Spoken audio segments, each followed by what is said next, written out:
Selamat malam, nama saya Nizam Iskandar dan sekarang saya akan mengerjakan tugas 1 mata kuliah struktur data. Untuk soal pertama, perintahnya adalah buatlah sebuah deklarasi variabel dengan tipe data integer yang bernama nilai. Jadi saya akan mulai dengan inisialisasi terlebih dahulu dengan mengetikkan public class. Biasanya saya menggunakan ini tugas 1 Nizam. Kemudian public static void main string.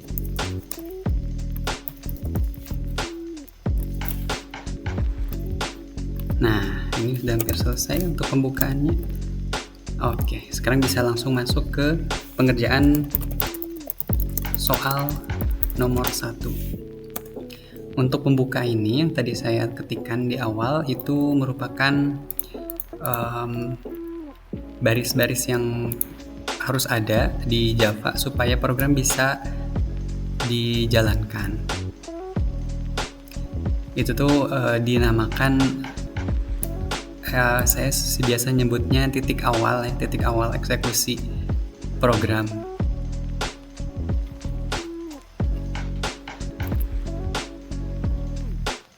Nah, kembali lagi ke soal deklarasi variabel dengan tipe data integer bernama nilai. Nah, untuk integer di Java itu int ya. Kemudian nama variabelnya adalah nilai sesuai instruksi pada soal. Diberi nilai berapa? Nilai 10. Jangan lupa titik koma di belakang. Kemudian kita print. Kita ketikkan ini system out print. Nah, di sini kita bisa menyertakan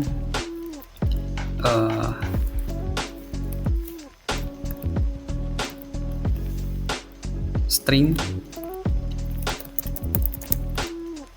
misalkan nilai integer yang dimasukkan adalah seperti itu.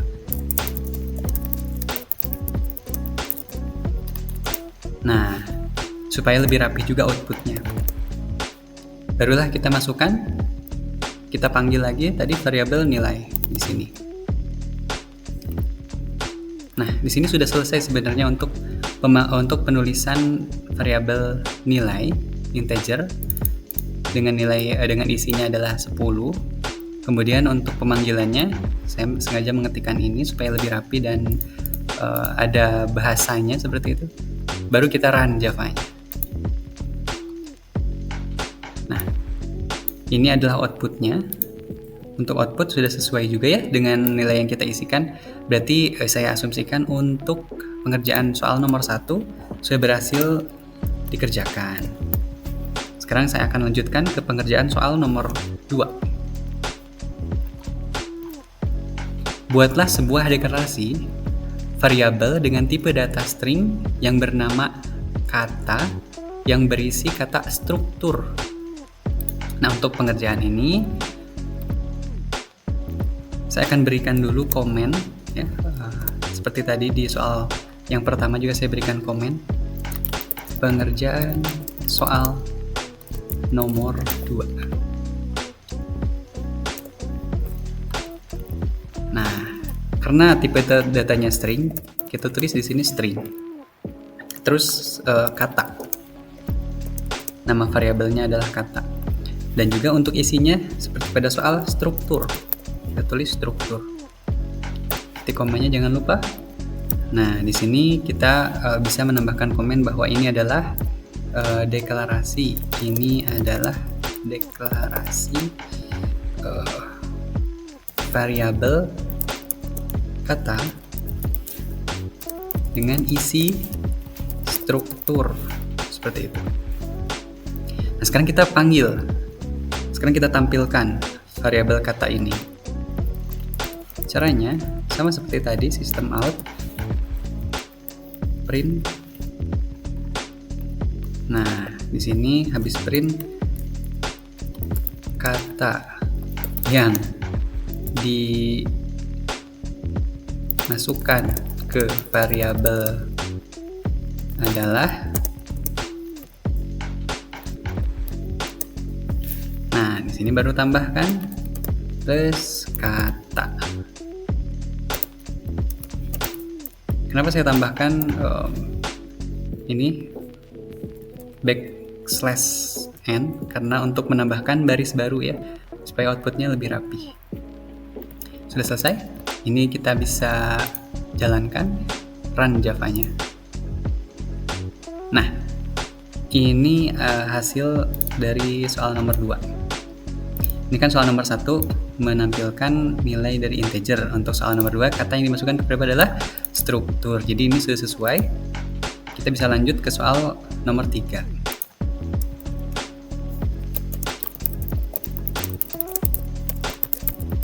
Nomor 3. Tugasnya adalah buat pendeklarasian array satu dimensi dengan nama array 1. Tipe datanya integer, berisi angka 12, 10, dan 40. Oke, untuk pengerjaan soal ini saya tuliskan terlebih dahulu tipe datanya integer ya. Integer, terus untuk satu dimensi ini kasih kurung siku ya. Kemudian untuk nama dari variabelnya adalah array 1. Seperti pada soal array 1. Kemudian disinilah kita bisa menuliskan anggota dari array ini, dimulai dari angka berapa tadi, ke 12, 12, 10, dan 40. Nah, sini pakai titik koma. Kemudian kita bisa panggil array satunya. Untuk cara panggilannya, kita bisa ketikkan ini sampai sini aja, kita copy ya biar tidak usah mengetik lagi. System out println. Nah, terus array 1 titik 2. Nah, di sini kita akan menggunakan perulangan untuk bisa memanggil seluruh anggota array. Menggunakan perulangan for integer i sama dengan 0 jika i kurang dari jumlah dari array 1, berarti array 1 titik length, panjangnya, maksudnya panjang dari array 1 i plus plus. Jadi i-nya akan selalu bertambah, akan ditambahkan. Nah, ketika i ditambahkan, maka ia bisa kita suruh lagi untuk memprint anggota array 1 satu persatu dengan nilai i yang selalu bertambah ini.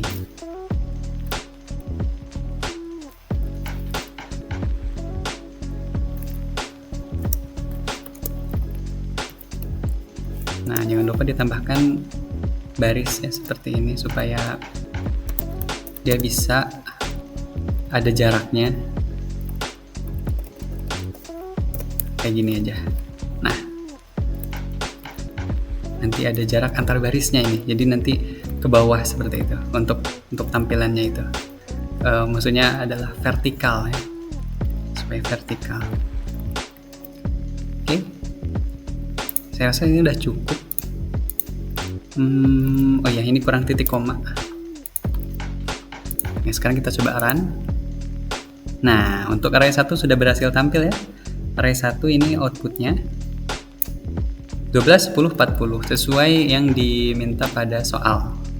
Mari kita lanjutkan ke soal nomor 4. Saya bacakan dulu soalnya.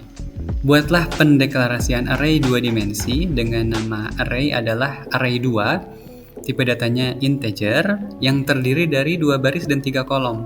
seperti pada matrik berikut. Untuk matriknya saya lihat ini ada 3 baris dan 3 kolom.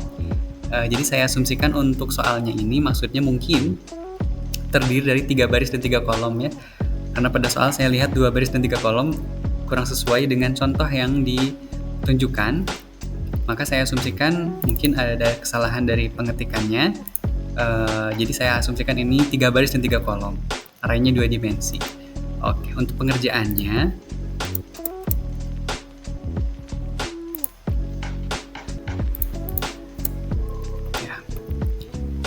sama seperti pada soal nomor 3, di soal nomor 4 ini, pengerjaan soal nomor 4, kita tulis dulu tipe datanya, integer, lalu ditambah dengan, kurung siku ini, 2. Kenapa 2? Karena 2 dimensi arraynya ya. Baru beri nama arraynya, array 2. Sama dengan, di sini kita bisa menuliskan anggota dari array mulai dari 12, 10, dan 40. Dilanjut lagi 13, 11, 41. Ya. Lalu lanjut lagi 14, 12, dan 42.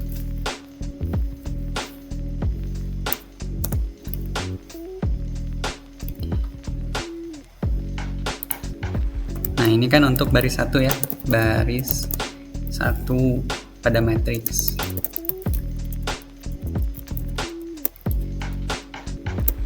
Ini saya beri nama semuanya biar nggak pusing ya. Nah, baris 1, 2, dan 3 matriks. Kemudian kita coba tampilkan. Nah, untuk menampilkan dari array 2 ini, kita akan menggunakan lagi-lagi perulangan ya, perulangan for. Untuk perulangan ini, pertama kita beri nama dulu supaya nggak ketukar dengan output dari soal sebelumnya. Nah, kayak gini. Array 2. Nah, dilanjut sama perulangannya for ya, int i sama dengan 0, i kurang dari, kurang darinya adalah panjang dari array 2 atau array 2 titik length, koma, lalu i-nya bertambah. For lagi di sini karena ada 2 dimensi, jadi kita membutuhkan 2 perulangan yang di dalamnya, jadi bersarang gitu. Int lagi, misalkan habis i j ya, kita menggunakan variabel j di sini. Nah, j kurang dari array 2 i ya, i-nya kita panggil, baru length, j-nya bertambah.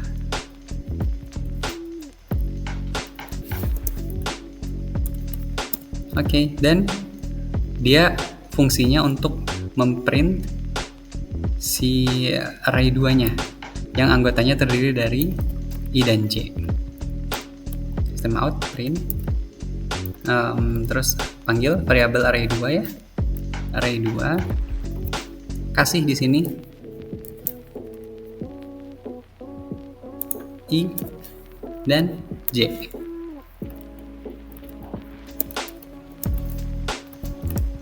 Nah, ini buat apa? Si spasi yang kosong ini supaya nanti ada jaraknya dipisah gitu, supaya nanti tampilannya pun bisa rapi per angkanya. Nah, sekarang kita coba print dulu ya. Ingin tahu saya hasilnya seperti apa ini. Nah, ini udah ketemu hasilnya, dan ternyata untuk hasil array 2 ini belum sesuai dengan yang kita mau. Kenapa? Karena array 2-nya ini masih menempel ya dengan baris terakhir dari output array 1, Maka saya bisa menambahkan sebelum area 2 ini backslash n supaya menambahkan baris baru. Kemudian di sini juga perlu ditambahkan backslash di dalam for yang ini, karena ternyata kalau misalkan nggak ditambah for, nanti hasilnya akan lurus seperti ini, jadi nggak membentuk matriks ya. Nah, supaya outputnya membentuk matriks, kita perlu tambahkan system out println. Nah, ini kita coba ya, kita pastikan terlebih dahulu. Nah, ini untuk output sudah benar-benar sesuai dengan yang kita mau. Ini ada pemisah antara array 1 dengan array 2 supaya nanti jadi beda kan? Jadi gampang lihatnya. Terus untuk outputnya pun sudah sesuai, sudah seperti pada contoh soal 12, 13, 14, dan ini sudah dipisahkan dengan baris. Beda hasilnya sama yang ini. Kalau ini kan masih bergabung dalam satu baris ya. Kalau ini sudah ada 3 baris di sini dan 3 kolom.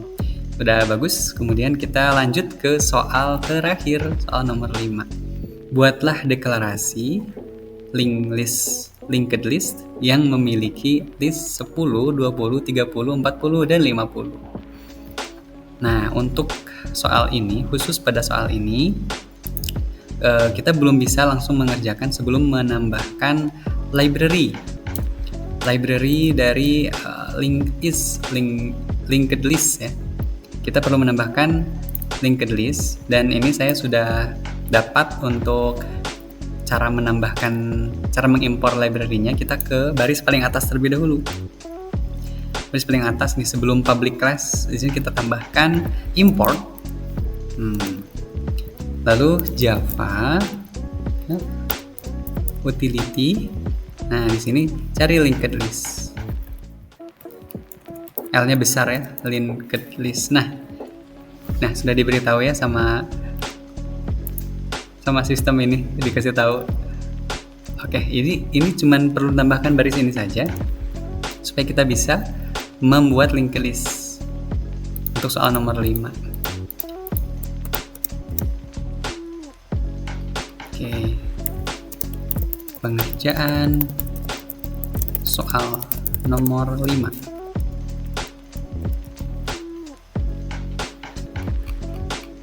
Nah, setelah kita menambahkan library linked list, kita bisa langsung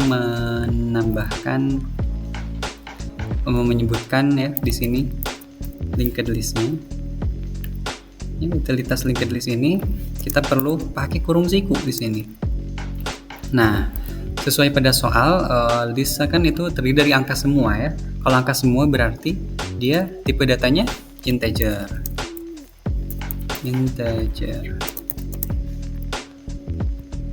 Nah, kayak gini.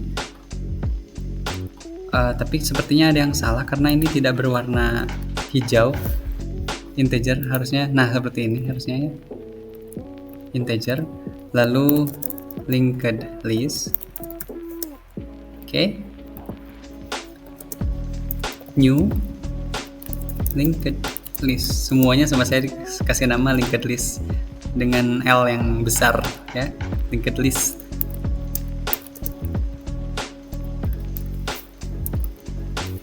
Nah, ini adalah pendeklarasian.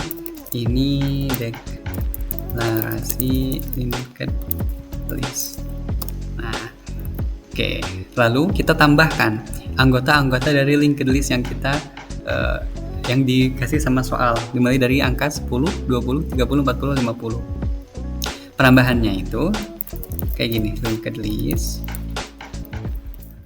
add, lalu kita tambahkan integer 10 seperti ini. Jangan lupa titik komanya di belakang. Nah, supaya kita nggak repot mengetik satu-satu ya, karena semuanya sama, kita tinggal paste 5 kali aja, paste 4 kali berarti. Nah, dari sini 20, 30, 40, dan 50. Nah, sampai sini penambahan anggota linked list sudah selesai ya. 10, 20, 30, 40, 50. Nah, sekarang kita bisa panggil linked listnya. System Kick out, print ln. Lalu ini kita seperti biasa tambahkan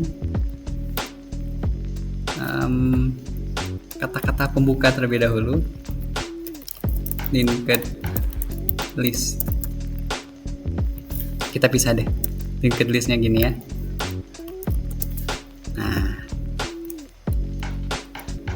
Nah seperti ini. Di bawahnya kita tambah perulangan lagi. Pokoknya kita kalau mau menampilkan banyak baris seperti ini, kita bisa menggunakan perulangan supaya nggak manggil satu-satu. Jadi ini lebih enak ya, cara yang lebih baik. Integer elemen dari linked listnya kita panggil lagi, set. Lalu system out print aja ya, print elemen tambah ini.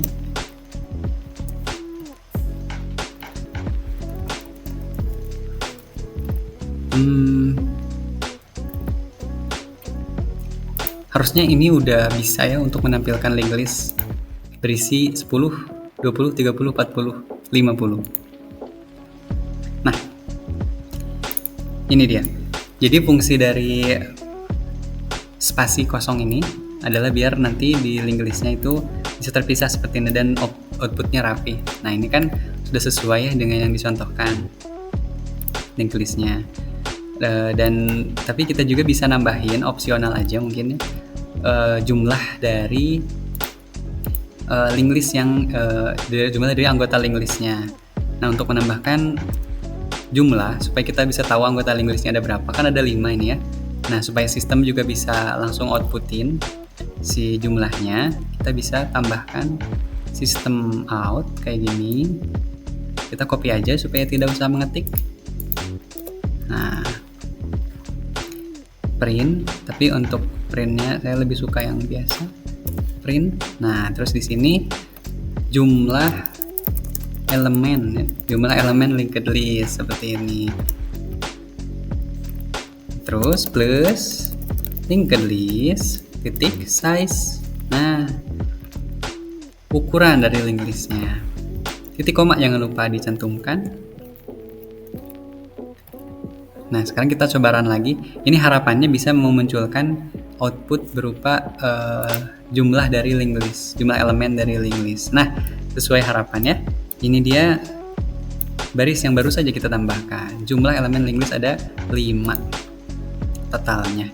Sudah sesuai. Jadi untuk kita rekap ya, untuk soal nomor 1, nilai integer sudah kita masukkan tadi di awal. Nih int ya, untuk tipe data integer. Kemudian sudah kita tampilkan juga dan kita percantik juga outputnya seperti ini. Jadi untuk reviewnya juga lebih gampang ya. Lanjut soal nomor 2, ini mirip seperti soal nomor 1, cuman beda di tipe datanya yaitu string. Kita juga sudah menampilkan tipe datanya yaitu string dan isinya adalah struktur, dan struktur sudah tampil di sini. Kemudian di soal nomor 3 kita diminta membuat array yang satu dimensi, anggotanya 12, 10, dan 40. Kita juga sudah menampilkannya, sudah mendaftarkan arraynya dan sudah ditampilkan dengan baik, vertikal 12, 10, dan 40.